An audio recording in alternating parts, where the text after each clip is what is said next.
After delivery తర్వాత ఎంత time కి బ్రెస్ట్ మిల్క్ ప్రొడ్యూస్ అవ్వడం స్టార్ట్ అవుతుంది? డెలివరీ తర్వాత ఎంత టైం కి పిల్లలకి పాలివ్వచ్చు? డెలివరీ అయిన తర్వాత ఏమవుతుంది, ఈ ప్రెగ్నెన్సీ హార్మోన్స్ అన్ని పడిపోతాయి. ప్రొలాక్టిన్ అనే హార్మోన్ వచ్చేసి లోపల ఆ బ్రెస్ట్ మిల్క్ తయారవ్వడానికి హెల్ప్ చేస్తుంది. బేబీని చూస్తూ ఉండడం, బేబీతో ఉండడము, బేబీ ఏడుపు విన్నా, బేబీ సక్ చేసినప్పుడు ఆక్సిటోసిన్ అనే హార్మోన్ రిలీజ్ వల్ల మిల్క్ అనేది బయటకు వస్తుంది. బేబీ పుట్టిన హాఫ్ అన్ అవర్ లోపే బేబీని బ్రెస్ట్ దగ్గర పెట్టేసేయాలి. ఎంత తొందరగా బేబీ సక్ చేయడం స్టార్ట్ చేసి ఎంత తొందరగా మనం బ్రెస్ట్ ఫీడింగ్ ఇనిషియేట్ చేస్తే తల్లికి బిడ్డకి అంత మంచిది. కొలెస్ట్రాల్ అని ఒకటి రిలీజ్ అవుతుంది బ్రెస్ట్ నుంచి. మనం ఇచ్చే ఆస్తుల కంటే కూడా ఎంతో విలువైనది అనమాట. క్రీమీగా ఎల్లోయిష్ గా రిలీజ్ అవుతుంది. అది ఎగ్జాక్ట్ మిల్క్ లా ఉండదు. దాంట్లో ఇమ్మెన్స్ ఇమ్యూన్ ఫ్యాక్టర్స్ ఉంటాయి.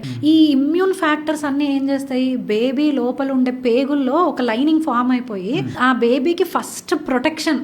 కొలెస్ట్రాల్ చాలా ఇంపార్టెంట్. ఒక్క చుక్కే వస్తుంది, 2 చుక్కలే వస్తుంది, అయినా కూడా లిక్విడ్ గోల్డ్ అది.